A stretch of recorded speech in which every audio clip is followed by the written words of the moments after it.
going live now? Yes.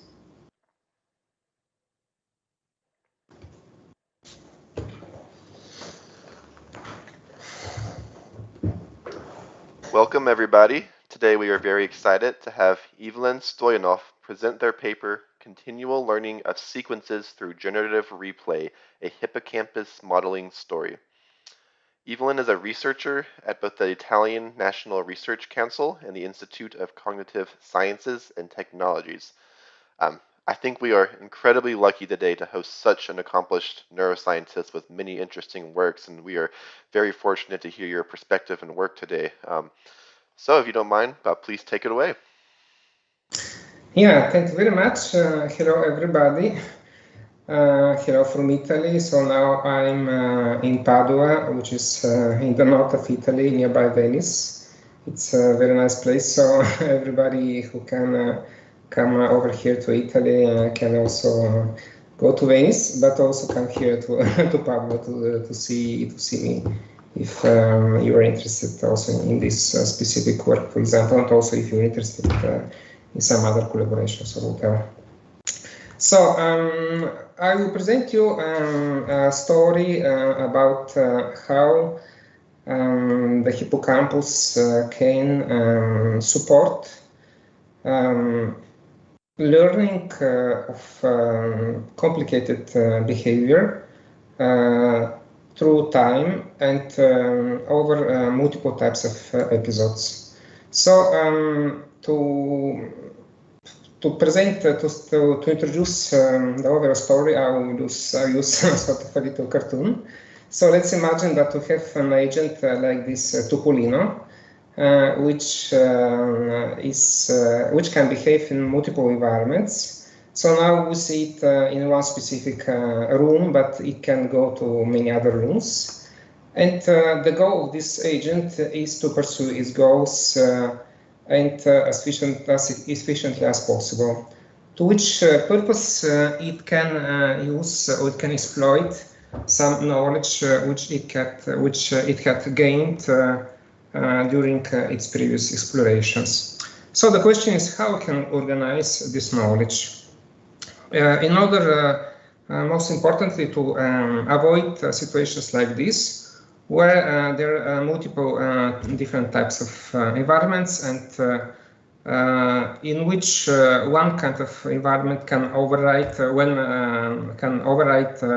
its previous some previous explorations, or knowledge of that environment can override previous knowledge about other environments. For example, in this case, after having seen this environment and then having seen the second environment, so a very easy way is it's very easy to mix up the things, and then the Topolino will not be able to decide where to go to get and find its cheese. So how can we solve this problem? So the most probably easy way to solve this is just to use clustering. And clustering, as we know, is a very popular method of learning some cluster-specific properties, avoiding overwriting earlier knowledge. So this helps to decide how this will help to the Topolino to decide how to behave, just using some cues. For example, in this case, in the figure above, it can see a corridor straight away, and in the two environments which it has seen before, in one it can go straight and the other it can not, it has to turn. So this can help Topolino to decide that it is in the environment B, or the second environment, and then it can very easily go to find its cheese. So, but in some cases, of course, there is not sufficiently informative cue which can disambiguate. So in that case, what can help Topolino to resolve the task is to use its prior beliefs and where it is, and this will help it to go in this case straight forward, because it knows that it remembers that it was already that there was a queue which disambiguated where it was. So it can decide, it can continuously keep thinking that it is in ambient B, and then it can use its previous memories on where to go in order to find the goal.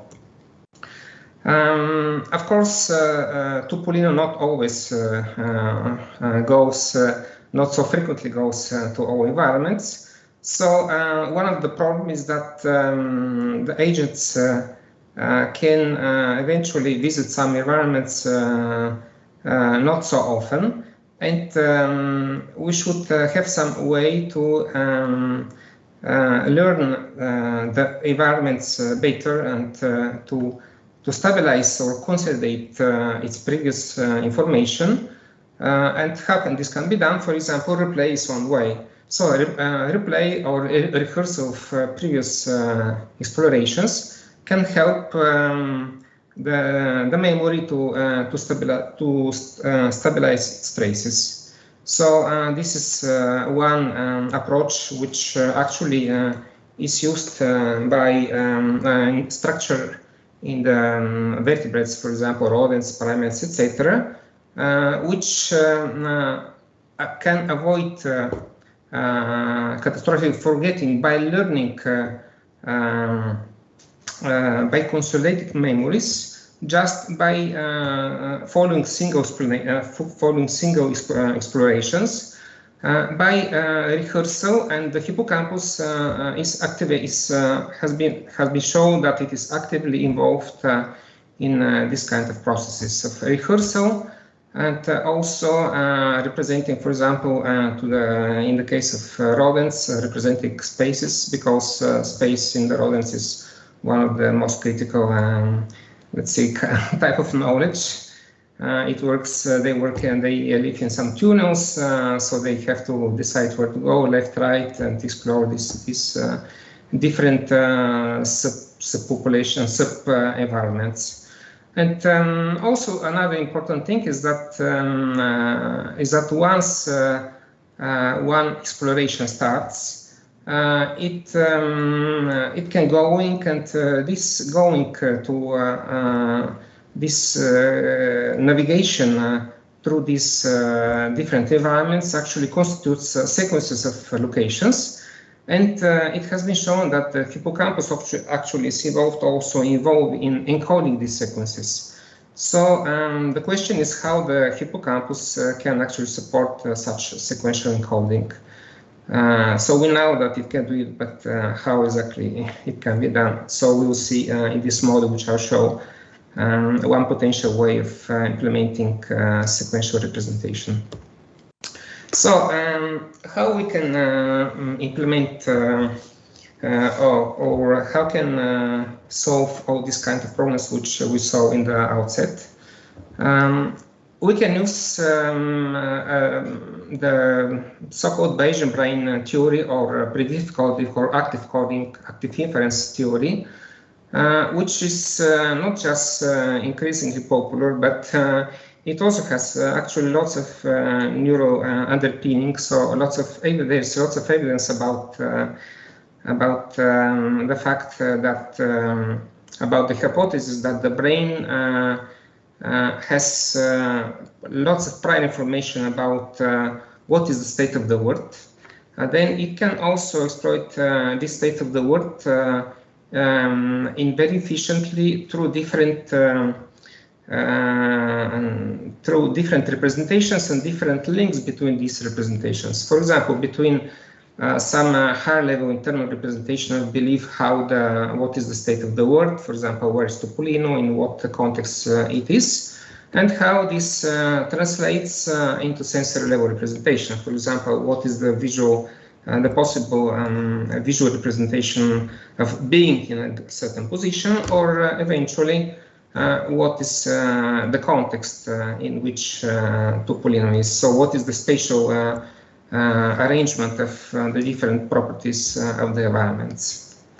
So we will step on this predictive code for which can go up to the reactive inference theory of representing the properties of the external environment, and we can we use it in order to solve these problems of disambiguation, localization, etc.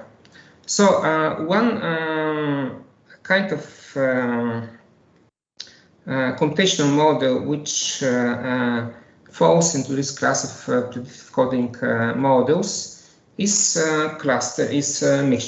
mixtures. So mixtures is a very simple computational method, which, just a second. Sorry, can you puoi uscire perché ci do una cosa? Puoi uscire adesso, scusa, sto lavorando. Scusa. Sorry, so there was somebody who get it. So the mixtures is very easy and very simple to use computational method for representing different subpopulations of items, and it can be used to individuate such items and also to clusterize items into these subpopulations. And the model which you see here in this slide is one of the simplest version of mixture models. So it consists of at the lowest level we have some representations, for example, items. These items they belong to some cluster, which is determined by this variable k.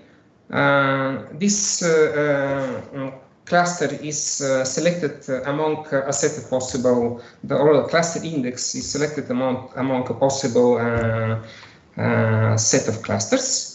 And this is can be described by a categorical distribution, which is by itself parameterized by the Dirichlet distribution. And it can have some prior alpha, let's say, which could be uniform prior. So this is the mixture model, and most importantly, each cluster.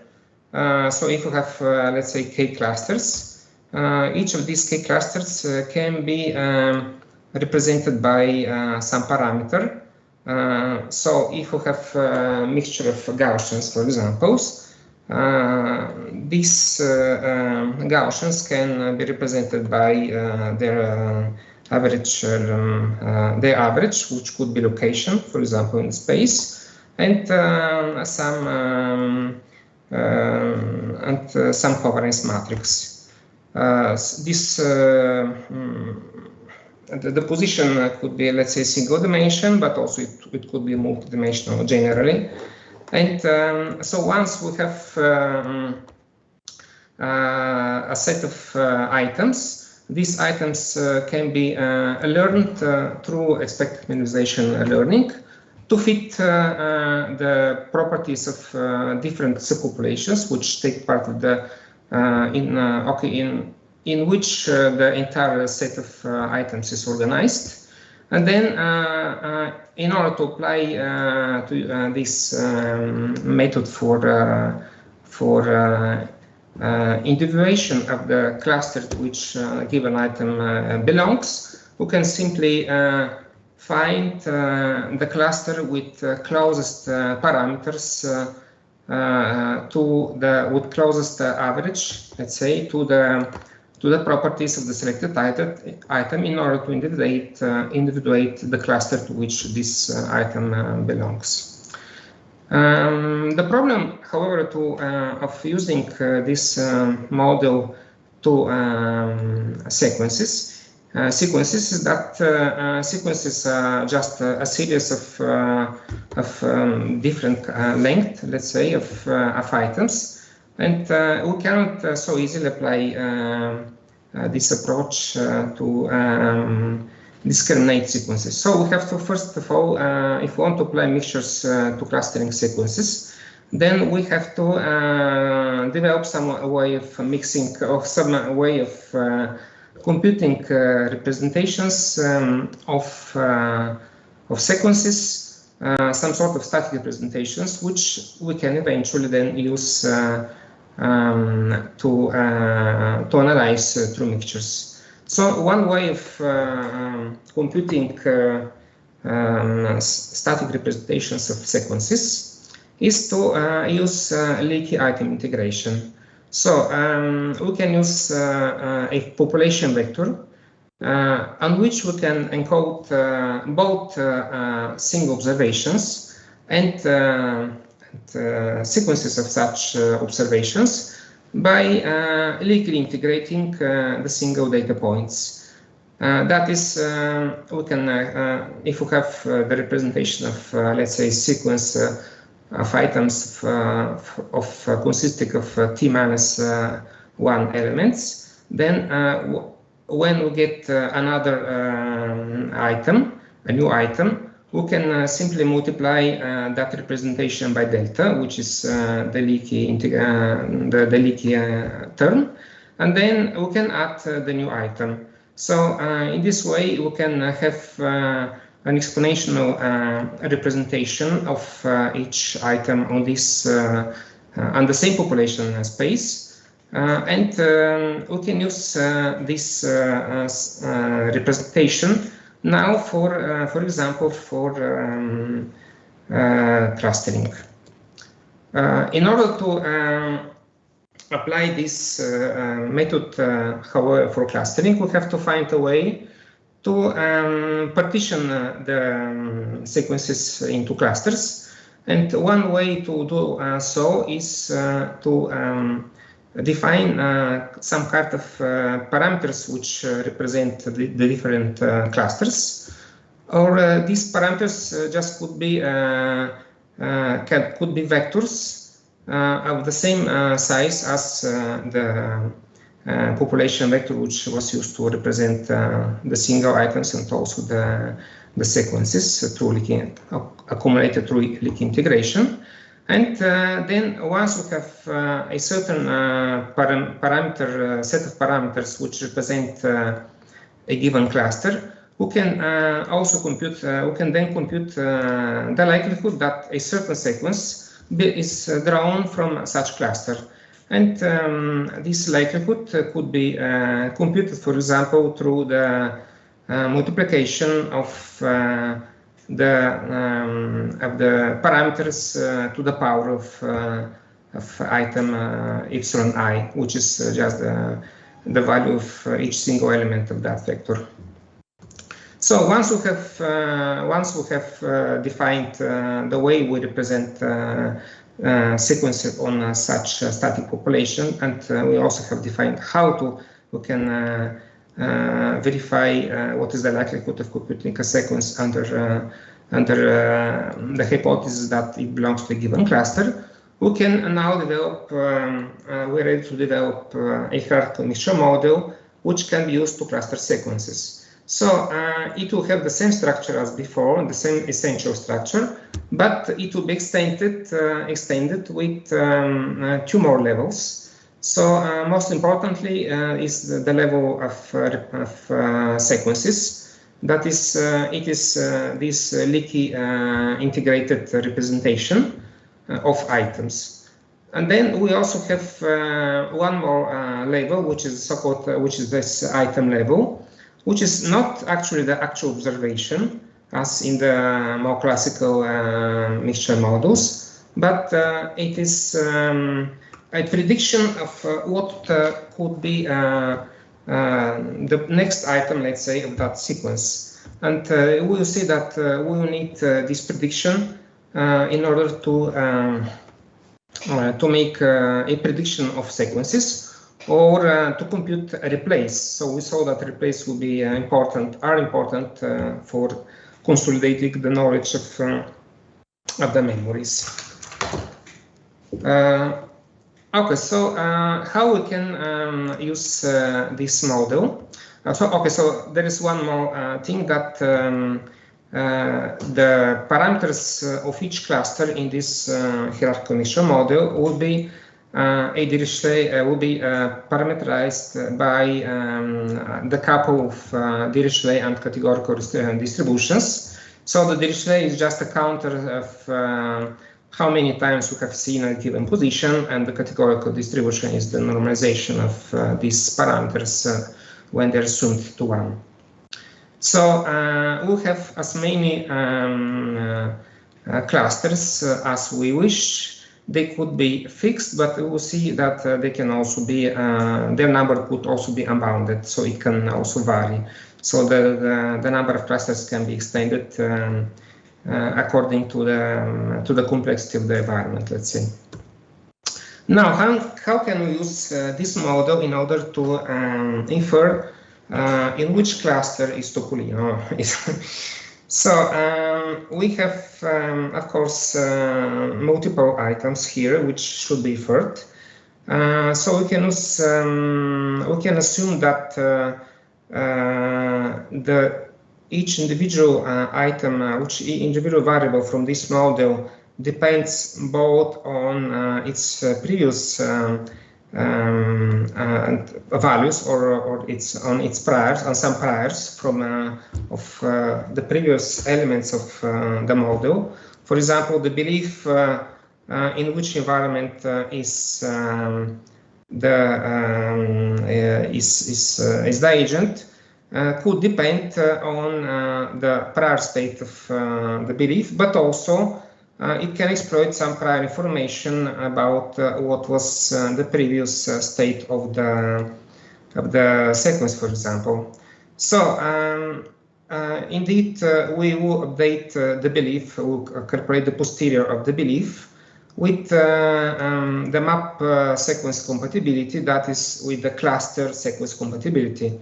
So and this will be then added to the prior belief and what is the belief over all possible clusters. And the belief will be scaled by some small decay, for example, 0.9.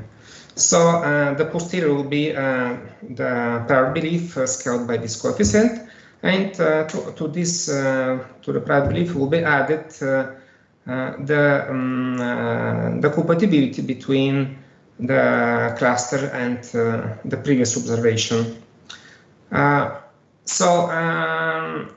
Note that here we work under logarithmic space. This is just to simplify the calculations, but also to simplify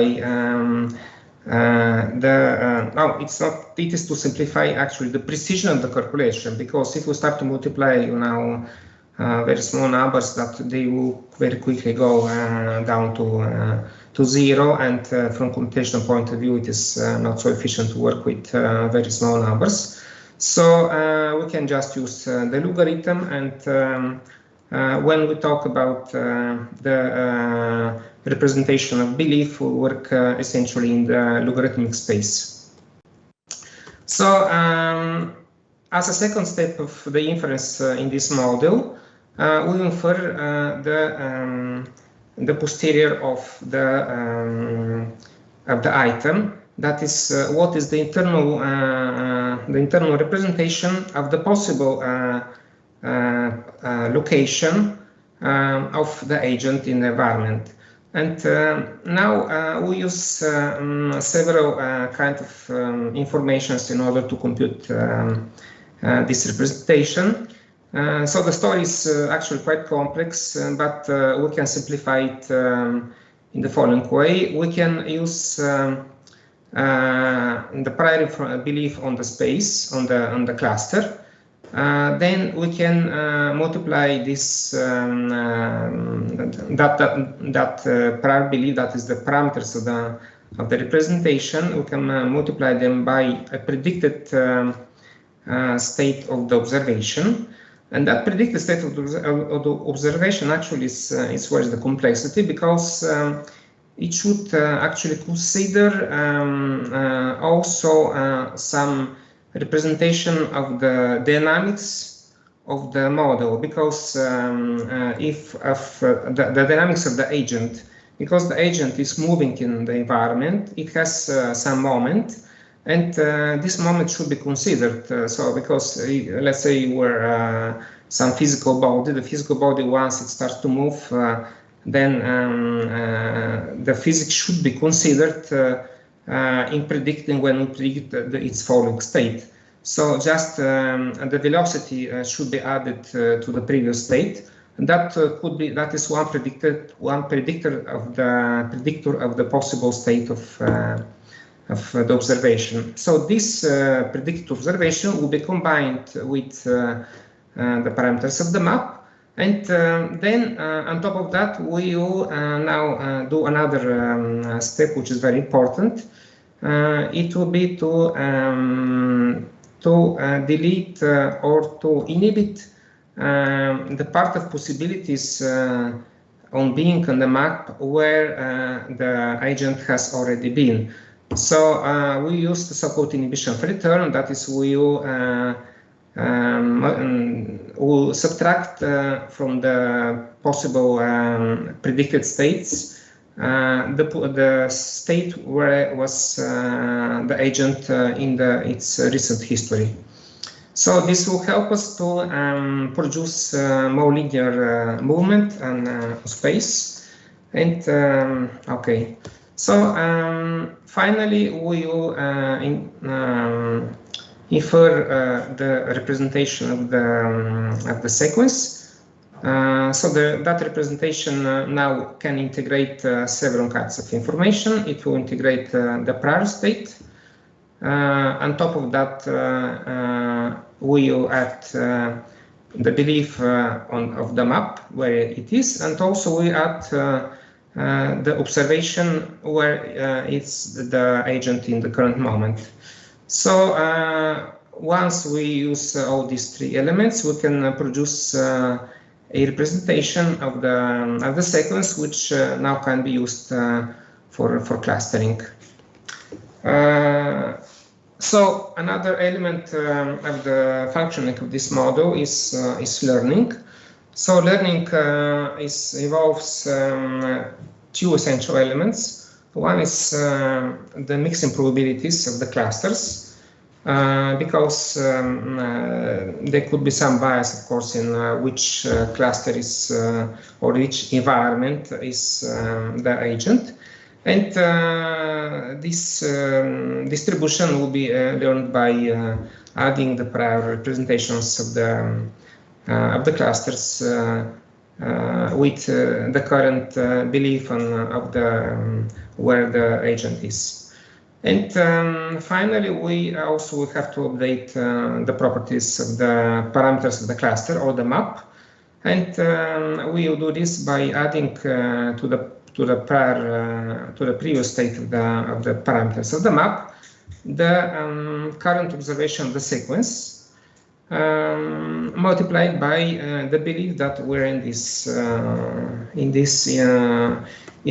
the current cluster, because we can be in a certain cluster with, but we can believe that we are in a certain cluster, but this belief could be very low. So in that case, we should add just a fraction of the belief of the representation of the sequence to the parameters.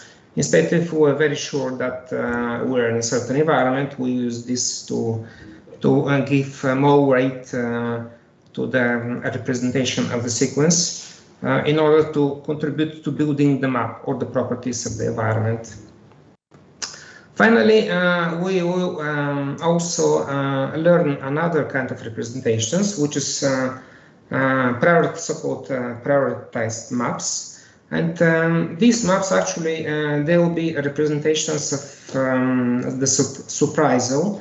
That is, how surprised is the agent that it is in a given location.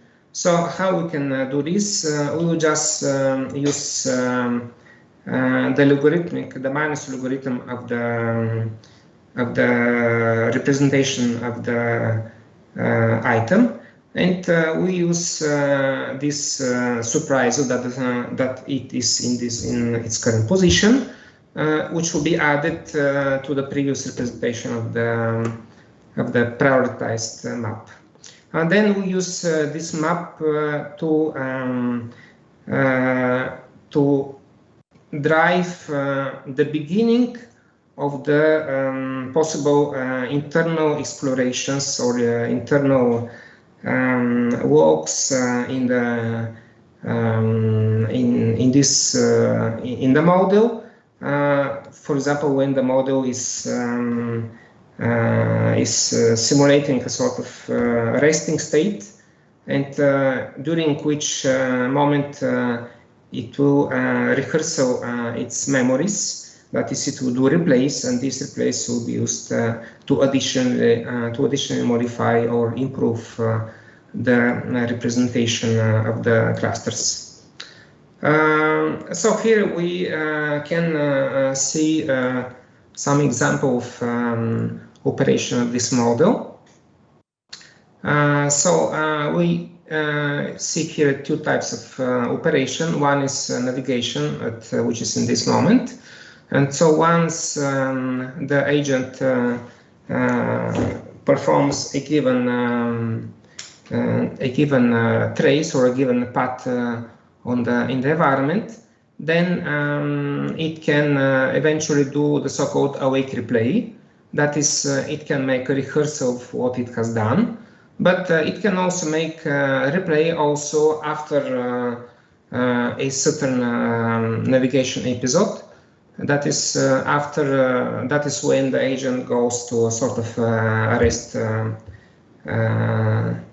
state. For example, now it is doing replays during this sleep period, and in this case, the agent is selecting any kind of cluster, and it is using the inference which we saw before, in order to generate sequences and items, that is items and sequences, and then infer which is the possible cluster, and then update the parameters of this cluster. So replace just reactivations of previous trajectories, but importantly, these reactivations are not exact copies of previous navigations, but they are just simulated or fictive reactivations. That is, we use the model to infer possible sequences, and then these sequences will be used to update the parameters of the model. That is on top of the previous learning. Okay, so just one little detail that in order to simulate, in order to complete the inference in the model which we saw before, we need also some hypothesis about the location or the item, as we call it, where or the observation where is the agent. And this observation will be substituted with the most likely item on the map. That is, for example, now we can see some activation on the item level representation. And from this item level representation, we can select the most likely or the most likely item, that is the position with strongest activation, and that will be our fictive observation. And it will be used for learning for implementing the inference. Now, in order to test this model, in order to explore what we can do with this model, especially in the context of continual learning, so we can design the following experiment. So we designed the following experiment. So we used 5 different environments with different maps or different structural properties of this environment. But we made the task more difficult by making these environments quite similar and making them different just by some very singular elements. So this made the task more difficult, but it helped us to see where the limits of the model. So the experiment consisted of learning these 5 15 by 15 mazes presented in a blockwise manner. So each block included 2 sets of experiences. One is the navigation experiences, which consist of 20 trajectories, and the other is replayed experiences, or fictive experiences actually. That is 20 replayed trajectories. So during the navigation, the agent was guided by a reinforcement learner, which was trained beforehand, and it produced quite optimal behavior. So you can see here in these few examples that the agent starting from a given position goes quite linearly towards the desired target. And finally, we used as a measure of performance just the level of inference, or the correctness of maze inference both during navigation and after that is it was a rotation test. So we can now so we confronted 4 types of learners which use the same kind of inference, but on top of that, in the so-called experience replay learner, so there was also experience replay, which is just classical experience replay, in which we had a pool of previous trajectories, and these trajectories were used to generate, were used just to reactivate the memory traces from any possible previous episode. And they were used to consolidate the memory of the clusters. Furthermore, we also used 2 types of generative replays. So one was just the classical generative replay, in which we started from any position on the map, and that replay then typically was going towards some target. That is, it just followed typically some trajectory which was learned during the navigation. And also there was another category of learner, which was so-called prioritized general replay learner, in which the prioritization was used to determine the starting point of the replays. That is, before the starting point was randomly chosen on the map, and in the second, this prioritized generative replay learner, we used the priority map, which we calculated here with this formula using Surpriso, to compute a map from which we randomly selected then the starting point. So we can see here the overall performance of the 4 agents, both during learning and retention. And just to remind, the performance is just the maze recognition error. So note that the chance level here is 80%. That is, we have 20% chance to be correct. That is the error chance is level is 80%. So we are quite below this 80%, in any case, also with the baseline learner. But more importantly, the generative replay was doing much better than the baseline learner. And it was doing slightly better also than the classical experience replay. But there was no statistical difference between the experience replay and the two types of generative replay. Also, it's interesting that the maze recognition worked well, not just during the navigation, that is during the main learning session, but also during the retention test, which was test for how good was the recognition of all previously learned mazes. So the error here obviously goes up a little bit, but essentially we're still way below the chance level of 80%. And also we still maintained some advantage, well, so quite a good advantage of the generative replay learners.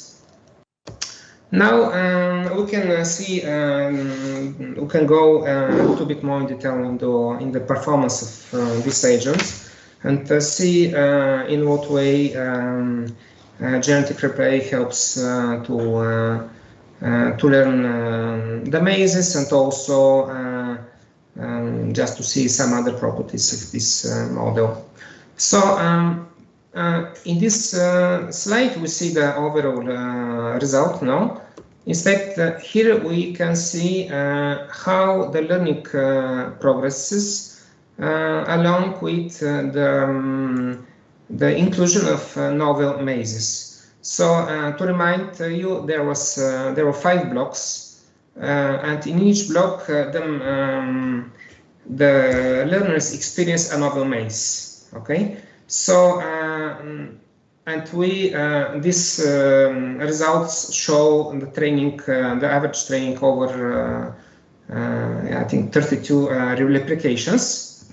So we can see that, and here what counts is not the maze, which is the specific maze, but what is the order of the blocks. So we can see that as the learning of novel mazes goes on, the model continues to behave quite well, and importantly, the model which used replays, and especially generative replay, the magenta and the red lines here, they perform better than the other agents. So of course, let's say you can see that in the 4th block, for example, there is some kind of a little increase of the decrease of the performance, that is the error increase a little bit. But still, and this is, let's say, physiological, because we start to learn novel environments, and these novel environments, they are, of course, clustered, otherwise it would not learn so well. But some of the, but of course the learning is not perfect. So in some cases, some sequences probably had been classified as belong to the other maze. And this probably mix up with the properties of the clusters. But nevertheless, the performance is quite good for all learners here. So here we can see some more detail on cluster selection, and so. As you can see, and you can see this for the 4 learners, that is for the baseline, for the experienced replay learner, the generative replay learner, and the prioritized generative replay learner. So what is most interesting is that for the 2 kinds of, for the 2 generative replay learners, the cluster selection was quite consistent. So here, what do we think? Okay, so let's say in the forehand. So we see cluster selection for the different mazes. And this is just a sample learner, one of among all the learners. So for each, as I said, for each type of learner, there were 32 learners. So 32 replicas of the learner. So for example, in the baseline learner,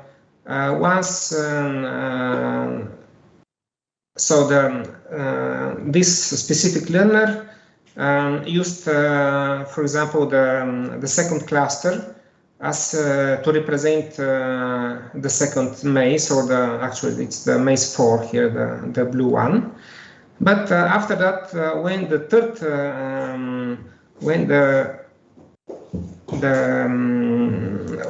when the other maze came, which is the third maze, so here it's not important here the order, because the mazes were presented in random order. So here first was presented the fourth maze, and then was presented the third maze. So cluster 2 first was assigned to the second, to the fourth maze, and then it started to assign the same cluster also to the third maze. That is, in the baseline learner, the second cluster actually lose or forgot the structure of the fourth maze, as you can see. This is not the case for the experience replay learner. So here it works much more consistently. But for example, here the third maze have been assigned both to cluster 1 and to cluster 3, and the third cluster then occasionally has been selected also for some other mazes. Instead, the generative replay learners, they work much better, as you can see. So once there was, for example, the second cluster assigned to the fifth maze, then was that learner experience was put in the fourth maze, here the blue one, and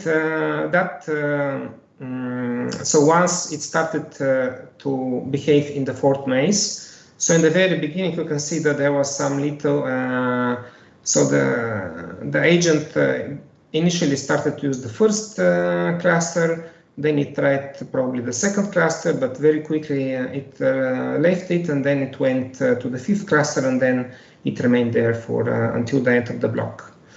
And then there was a third block, which also had a similar behavior. So there is some initial uncertainty in the choice of the cluster. But then once the cluster was chosen, then it was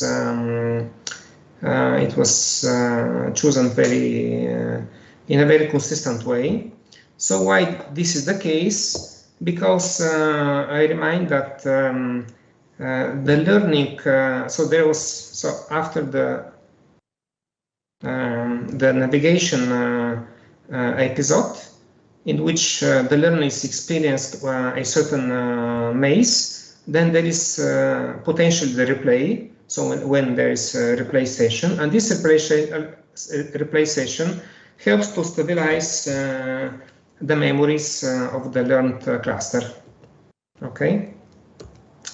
So this so the cluster selection is also can be seen in the confusion matrix, for example. For maze and cluster, you can see that the clusters are much more consistently selected by the generative replays. And here we have another statistics which shows the preference for the most for the most often selected cluster, for the most often selected maze by a given cluster. So yeah, so for example, the baseline learner, it uses, it selects quite often, it is activated quite often on its most, most preferred maze, but then it is also with a certain probability, probably this is let's say 1 to 5. Let's say in 20% probably it also chooses another cluster. Instead, the generative replay learners they had much stronger selectivity, so they were much more often selected. They much more often selected the correct cluster and much less the incorrect cluster. So let's say the second maze was quite rarely selected by a given cluster. Okay, and then we can also see, for example, the dynamics of cluster inference. That is how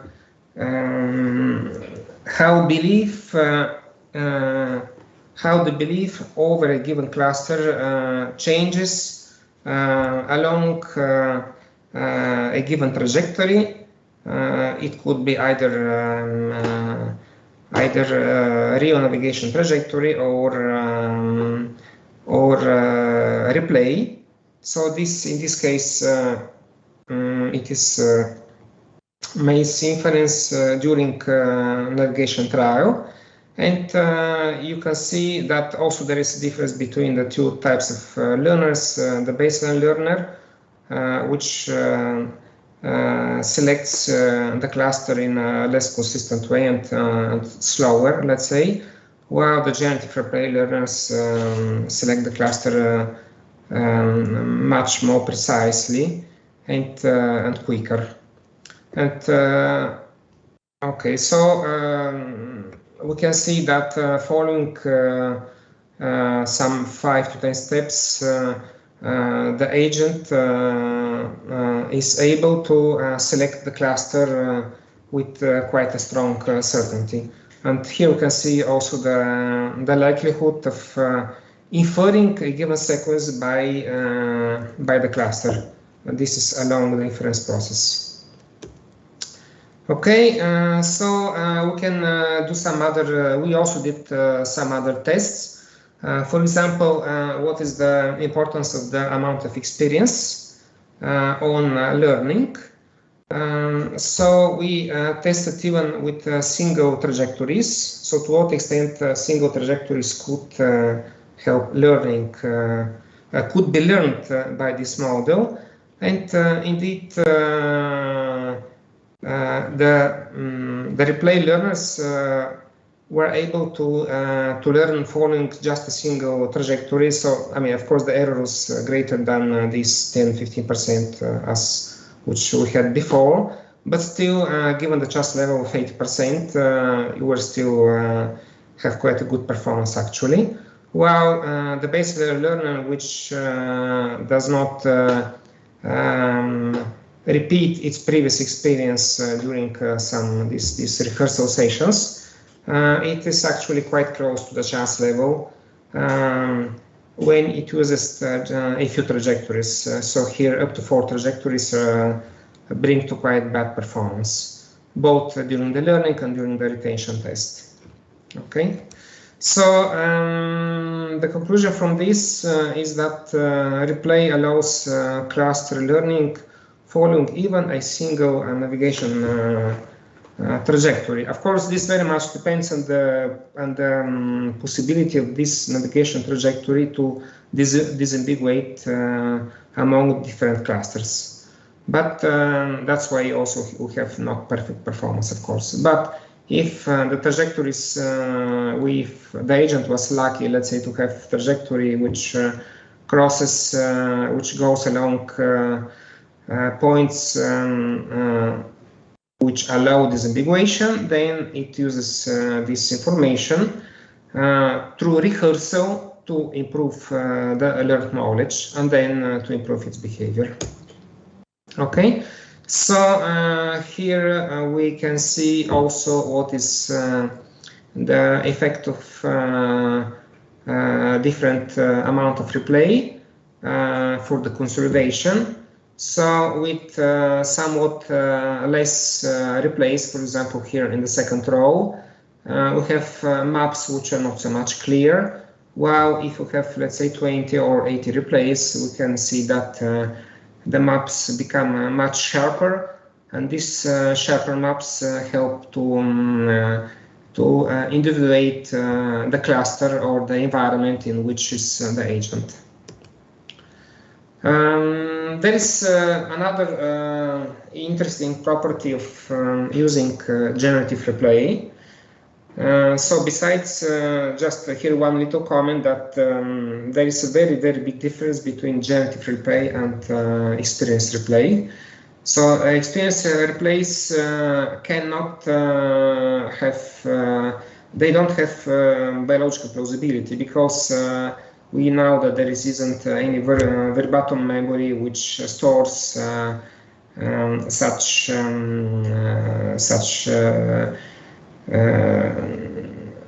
memory traces as there were in our past long history. So instead we can use this generative replay to implement in a biological plausible way this set of possible trajectories, and moreover, not only to learn in these combined properties, in these combined parameters of the different clusters, properties of the environments, but also this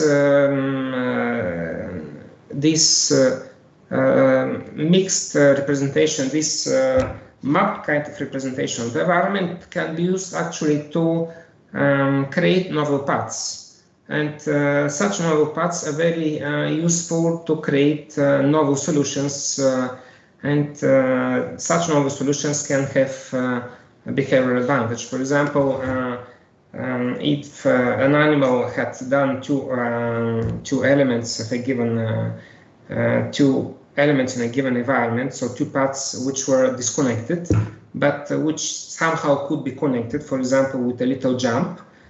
So an internal representation which uses such representation as ours of the different environments can help to the animal to suggest that it can connect the two paths, for example, by doing some action which is not typical, let's say a jump, which probably needs some more effort, but it can still resolve, it can make a shortcut, and that this shortcut can be used to obtain its goal faster, let's say to obtain its reward faster, or to get some other gains, or eventually even to escape from some if there is some danger. So in our model we had a fair amount of novelties. So we can see the distribution of novel elements in the environment, and there was this 30% of about novel of visiting novel items which were not part of the actual experienced environment. And so this is the type of behavioral advantage which help to the animal to create novel solutions. So, so I will also give very quickly some other interesting properties of replay. For example, we can see that generative replay implements a sort of Brownian motion. So what is Brownian motion? It is motion which disperses from a given central point in a sort of stochastic way. That is where a dot can go forward and backward, etc. While in a more typical goal-directed path, goal-directed navigation, the motion is linear, and In that case, the diffusion from the center, from a given point, is much goes much further from the original point. And this spatial diffusion actually is measured with is represented by this relationship, which is the distance between any point of on the trajectory to any other point of on the trajectory, measured as Euclidean distance, and this as a function of the time interval to go from one point to another point. And so there is an exponential relationship, and this relationship is actually the factor which shows the linearity or the stochasticity of the motion. So when that exponential coefficient is about 0.5, then we have fully Brownian or fully stochastic motion. Instead, when this exponent is about 0.7, let's say, then we have more linear movements. And indeed, in biological agents, these parameters for during navigation are around 0.7. Okay, so these parameters which regard navigation of rodents, and instead in replay,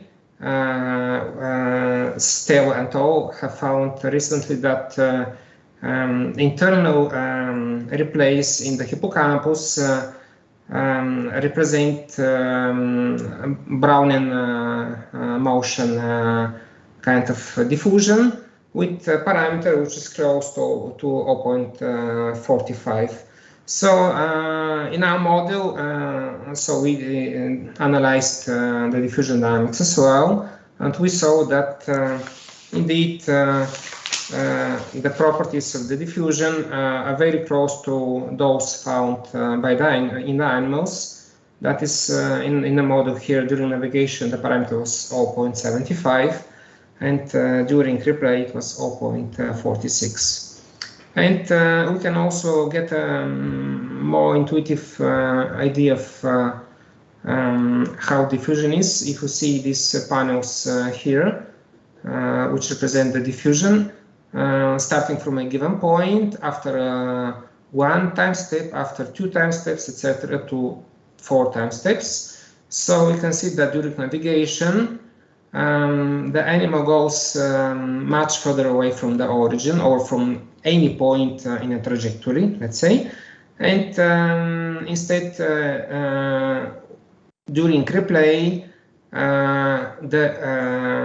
the visited locations were much more diffused, were much less diffused, that is, where they were closer to the point, to the original point.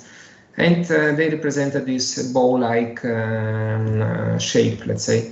And we can characterize these two types of distribution, for example, using just a simple entropy, and we can calculate the entropy of the visiting locations. And during navigation, the entropy was 4.9, about 5. Instead, for the replay, the entropy was 6.6. That is, there was the positions which were, the locations which were visited were much more sparse in the space. Okay, so finally we can see another property of learning, in this model, which actually is quite interesting from the point of view of continual learning. So it is based on observation which was found recently by Liu et al. In publishing Hippocampus in 2019, which related the trajectories which were experienced during navigation, and the type of replays performed before and after that navigation. So in order to compare the similarity between the trajectories, these authors used rank order correlation, which is simply implemented as ranking the sequences, and then these rankings could be combined to build these kind of maps, which you can see here. And then you can see the similarity between the different ranks by computing simple Pearson coefficient between these maps. And what is interesting is that the correlation between the pre-run and post-run replays or sequences which were drawn by the agent during its replay sessions was much greater. It was so the error coefficient was 0. In this specific case 87, for example, than the correlation between the rank order representation and the post-run ranking map. That is the replays which were done after this navigation episode. So in this case, this ranking is over 38. And if we do statistics over all learners, we can see that indeed the pre-post-run correlation is much greater than the run or the navigation post-run correlations, which was, so here it was about 70 and here it is about 0.70 versus 0.40. So what does this mean? So it simply means that learning is in this mixture of sequences is gradual, and it does not include catastrophic forgetting. That is, learning changes some relevant properties of the environment which are stored as parameters in the clusters, but they don't destroy the previously learned knowledge in the other clusters. So that's why, so this is a nice measure about measure of continual learning quality. So when there is such kind of greater correlation between the previously learned and between some representation of the environment with the novel information. So when this correlation is smaller than the correlation between the information representing the previous knowledge and the knowledge after the novel learning, after learning the novel information. So this means that the model which we use for learning is able to maintain the previous information, but nevertheless it also adds something to the model. That is this run post-run correlation anyway some index of novel learning. Okay, but it does not override the previous knowledge. Okay, so now if I have some more time, because I think we're running out of time, I can go on with very quickly with unbounded mixtures. So this is, I think, very interesting. So if you can give me a few more minutes, I think it would work. Yeah. Okay. There's no official ending time for this, so continue as long as you'd like. Okay, I think just 5, maximum 10 minutes would be sufficient. Perfect. Okay, so another very interesting possibility of using mixtures is to apply unbounded mixtures. So the unbounded mixtures are just mixtures in which the number of clusters can grow indefinitely. of course, depending on the properties of the information which we learn, the properties of the subsets of items to which the items belong. Okay, so and it is actually much more interesting than learning mixtures with fixed number of clusters, because of course we cannot know a priori what is the amount of clusters. What is the amount of different environments which we are going to visit or to experience. So in order to implement such unbounded mixture, we can use the so-called non-parametric learning, which is which exploits the so-called Chinese restaurant prior on mixtures. And in Chinese, the Chinese restaurant metaphor, you know that it describes the situation in which customers, when they enter in a restaurant, let's say, they go typically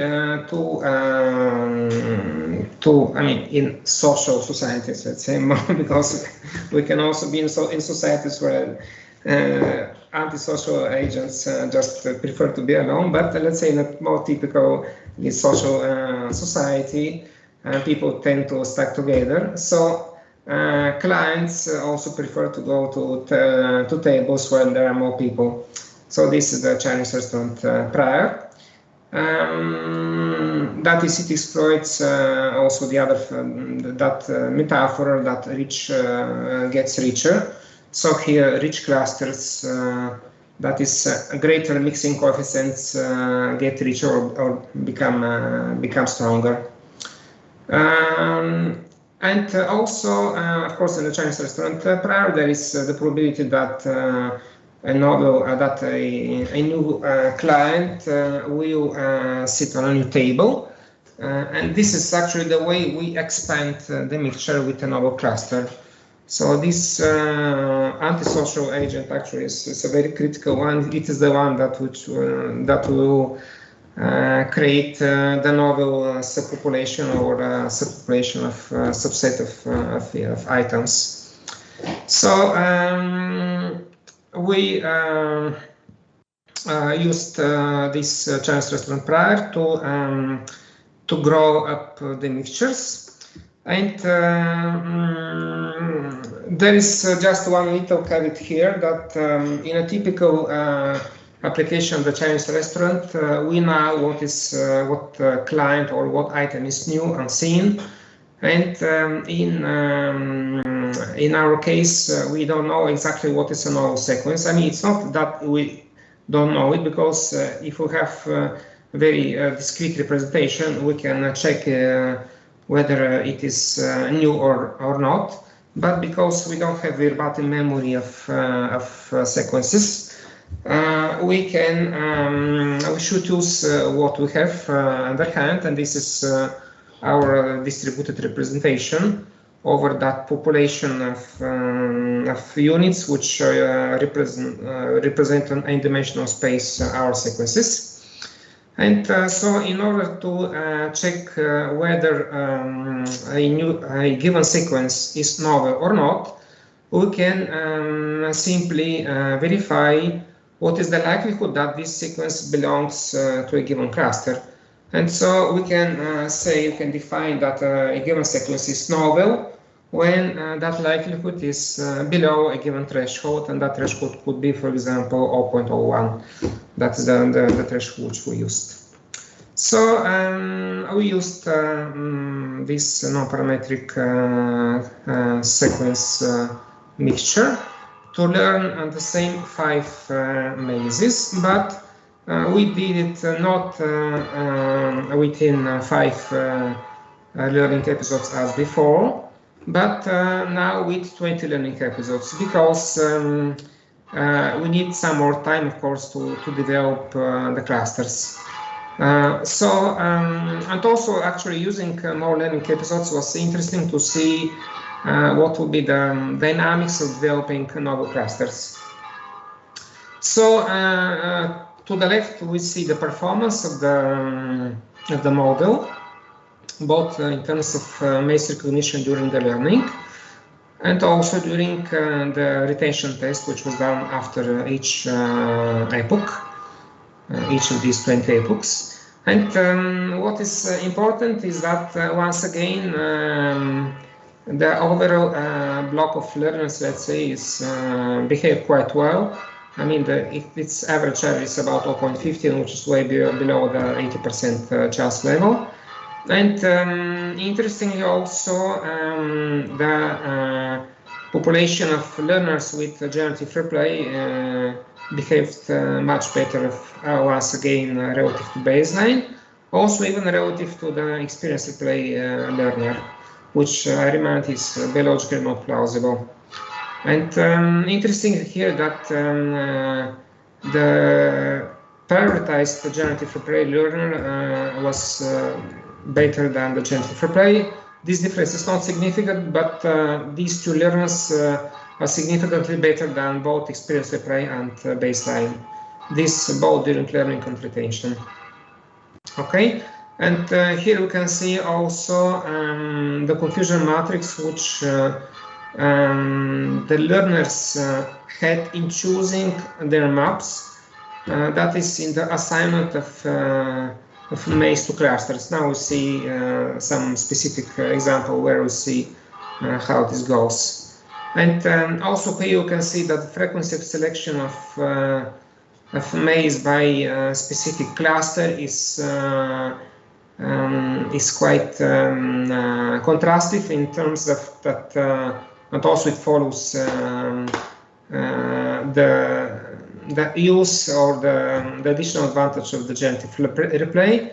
That is, replay agents had more specific or more frequent selection of their preferred maze than the experienced replay and the baseline agents. That is already in the second and the third rank sorted maze. They were chosen much more rarely than the baseline and experienced replay learners.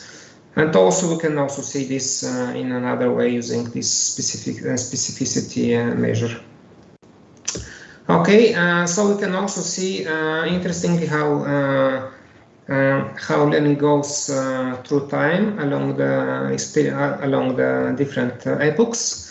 So you can see that the replay agents, the generative replay agents, do quite well both during learning and during and after that.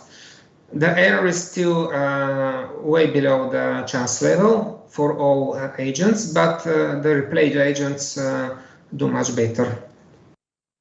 And so we can see that initially there is, let's say, some uncertainty here you can see in the selection, while after some amount of epochs, for example, here after the 10th epochs, apparently the clusters are so well learned that the error is almost close to zero. You can see for that prioritized general replay learner, and something similar is observed also here with the other generative replay learner. Okay, and then this is during the learning episodes, while during the test, when the learners are tested against sequences drawn from any maze. So here I remind that the sequences are drawn from the same maze once we start an epoch. Well, in the retention test, once we do a test on a given sequence, then we reset the prior belief. Okay, so we take out the prior information that the agent is in a given maze, because the replays can be in any maze, so they help to consolidate any the parameters of any cluster. No, okay, so that's why given the fact that we lack prior some prior belief on where the agent is, then the error is a little bit greater than the situation with which done during the learning, where the belief is more consistent. Okay, so there is a prior belief in which maze is the learner. Okay, and here we can see some example of one sample learner, baseline and prioritized generative replay learner. We can see cluster selection. So in the baseline learner, the first cluster was assigned, let's say, casually from the first on the fifth maze. So it, I mean, not casual. So there is some consistency, but then it was easily overwritten by the fifth. Then again, it was given to the first, and vice, etc., etc. Also, it happened with the fourth cluster, for example. While the fifth cluster here, it maintained its identity as representing the second maze. While in the prioritized generative replay learning, we can see that cluster selection is much more consistent.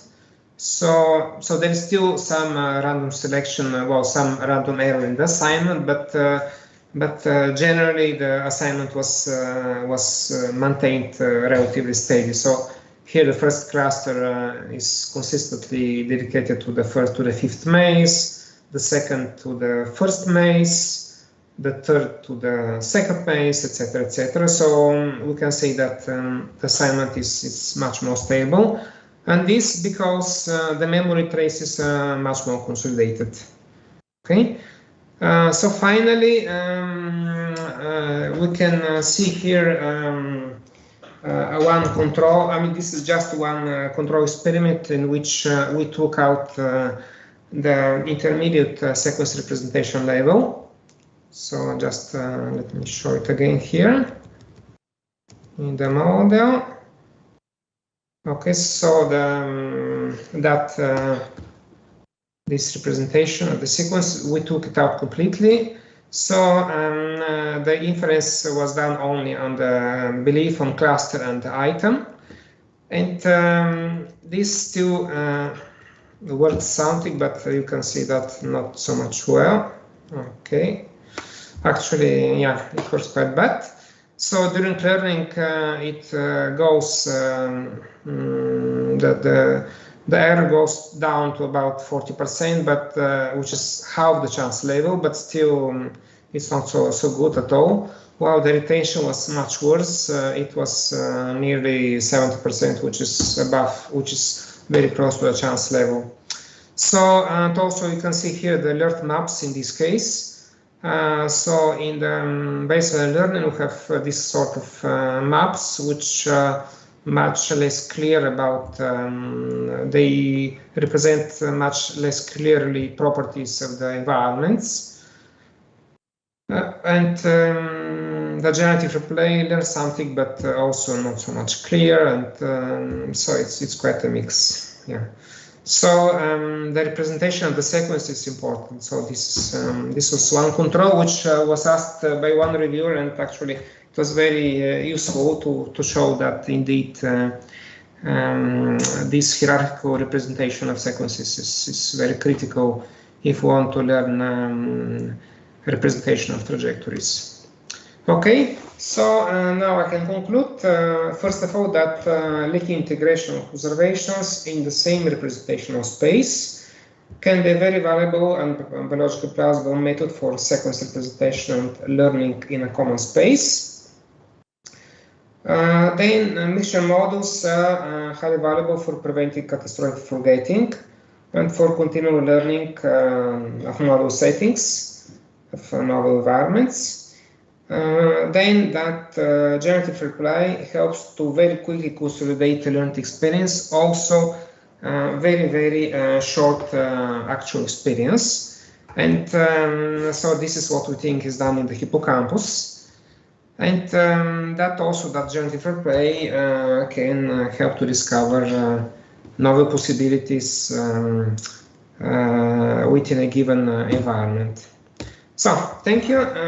You can see all other details here in this paper, which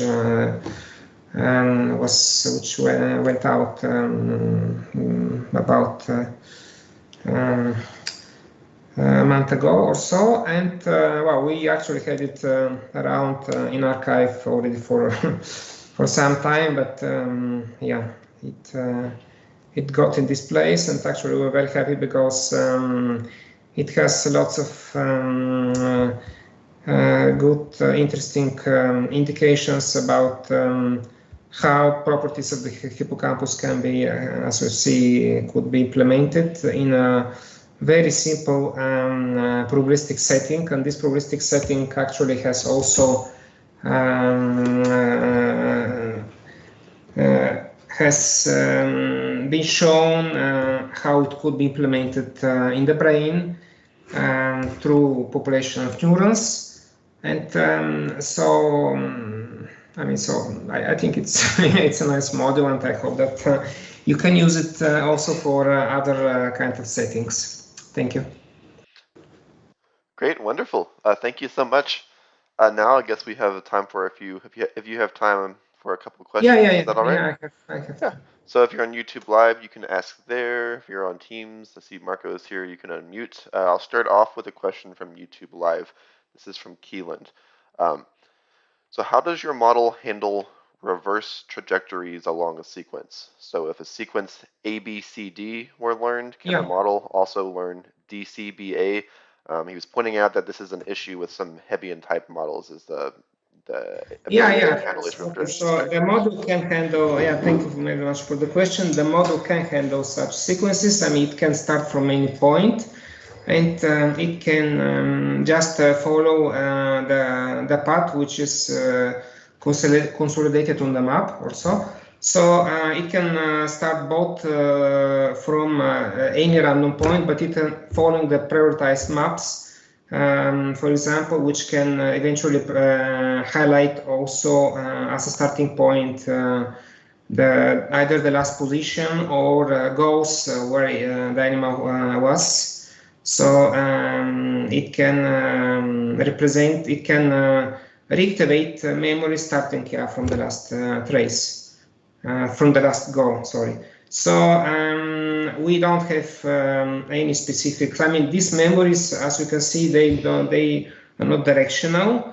They just represent connectivity in the environment, okay? And we can start both from, we can start from any point, and including also the goal position. And in that case, the most likely trajectory is the backward trajectory. Okay. Yeah, thank you. Another question that's not really a question. So I coming from the continual learning side, that's more focused on big vision data sets. One surprising finding that's actually not surprising at all after you explained it, and I thought about it more, was that the finding that this generative replay model you have is outperforming experience replay. And this really goes against a lot of the intuition that we have on these like big image data set type continual learning where experience replay is king. And I guess I have two, I have two kind of like, I guess, thoughts on that. One, maybe you can re-highlight that so that everyone following from the mainstream community can realize like how important it is to be able to scale up this type of neuroscience approach so that we can get to the point where generative replay can handle and wipe the board of all the other methods that we have in continual learning. Some have focused on it, and two, I want to kind of give my reason I think that is. From my experience with generative replay, we still have problems like being able to actually generate good, high-scale quality images, for example. So I'm wondering if part of the problem is that if you're working with more like small 2D maps, or people working on reinforcement learning may be able to better capture strong generative approaches that will allow you to have this extra search ability. Whereas right now when we're working with just image problems, it's kind of a more fake problem where where we can't really, unless we have like a perfect generative model, I think we're really struggling to have good generative replay, not because of the crucial components of generative replay. I think our issue is just that it's really hard to train a model that can produce meaningful images. Maybe latent replay is the way that should be explored more, but I'll let you kind of respond to these two. One of them, I guess, is to be particular. One, can you talk any more about like what might be needed to help scale up this type of approach to problems such as large image continual learning? And then second, could you maybe re-hone in on that important finding that generative replay is going to be a better option for continual learning from a neuroscience perspective? Yeah, so if I can start from the second, so it is generative replay is the more plausible approach in implementing at least or in modeling replay, because first of all we know that replay exists. Okay, so that has been shown by Forster and by others multiple ways, and they're very nice also demonstration of that. You can find them on YouTube and in some other locations. So it is a fact that neurostructures actually do replay. Okay, but there is also the very clear fact that in the brain there is no verbatim memory. Right. Okay, so I mean, yeah, so there is not such a thing. At least I'm not aware of any evidence that there is a hard-code programmer which stores sequences there somehow. So we need a way to represent the past memories. So what can be the way? Yeah, the generative replay is the way. And why it is the way? Because I mean, it can be implemented. So first of all, using the of course, generative replay comes from the generative modeling, and generative modeling involves this distribution which relates prior internal representations, beliefs, or whatever, with external representations, and this external and this link, this generative link, is the way on which we have to focus, and we can. So here I can now make point to the first question. So how we can implement a good generative model? So, I mean, that is already a question which is, I mean, it's not partially solved, but it is actually, there are lots of solutions, and, you know, in image processing, so I'm not now very much busy with this specific domain, but convolutional networks, let's say, is the very perfect example of implementing detailed but convolutional networks not from the seen from the bottom up way activation, no. So but seen from the top down way.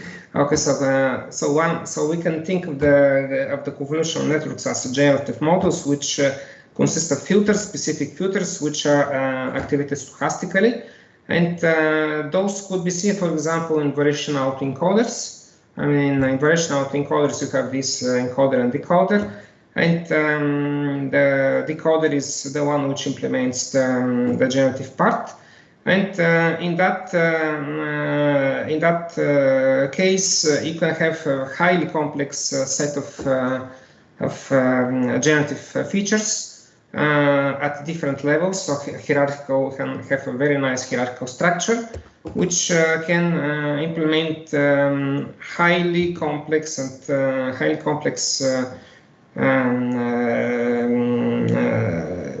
visual representations of any kind of set of objects. Okay, so it's not. I mean, here I used, of course, one very simple generative model, which was this.